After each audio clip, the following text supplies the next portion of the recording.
আমি কালকে আমার বিয়ে হয়েছে 1 বছর হয়েছে, 1 বছর না 5 বছর হয়েছে, তার লোক সংসার করছি। তারপরে মধ্যে আমি মেয়েটারে লিগে নিয়ে আসছিলাম, 5 বছর হয়েছে। তারপরে একটা আমার কইছে, এরা কইছে কইছে এ কিতা তুমি কিতা করবা কোনে, তা আমি কইছি আমি এখন কিতা করবো, আমি একটু দিহি কিতা করি, হাজবেন্ড তো কাছে যায় না। তে আমি কইছি তাহলে ঠিক আছে আমি কাজ করি। তো ওনারা থেকে বাসা বাড়ি থেকে কাজ করছি স্যার, তাহলে বলে মাইন্ডটা লেগে গেছে গা। মাইন্ডটা লাগার পরে আমি এখান থেকে আয়া পড়ছি বাইরে, বাড়িতে আইসি পরে।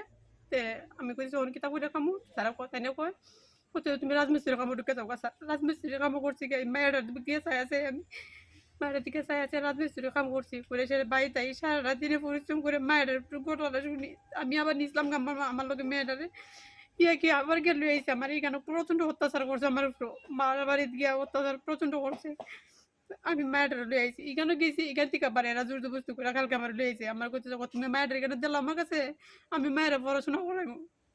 অনুরোধ করে কইছি, আমি কই না আমি দিতাম না, আমার কাগজপত্র আমার দিলাম তাইলে হইব। আমি মায়ের আমি অন্য স্কুলে ভর্তি করাবো, এরা দিছে না, না দিয়ে এরা কইছে এরা বলে ভর্তি করাইবো।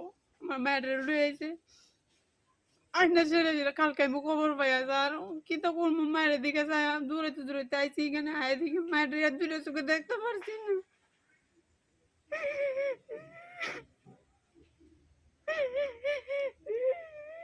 মায়েরা দিদি দিদি সকালবেলা উঠে ফোন করে আমার কয় ও মা খাইছো নি, ও মা কিতা করো যাব কোনি কথা আমার কেডা কইব। এরপরে দাবি মেয়েটা মোটামুটি সন্ধ্যার সময় ঘুমাই দিছে। ঘুমার পরে পানি মন্ড করে সারাদিন এমনি সজাগ থাকলে আয় না তাই তো চিল্লি মেরে দেয়, ডরাই জায়গা। সন্ধ্যার সময় মনে করে মায়ের একটু ঘুমো পাইছে, কুড়াল মন্ড পাইছে, গরম মায়ের কুড়াল দিয়ে কুবাইয়া মাথা আলাদা করে লেছে।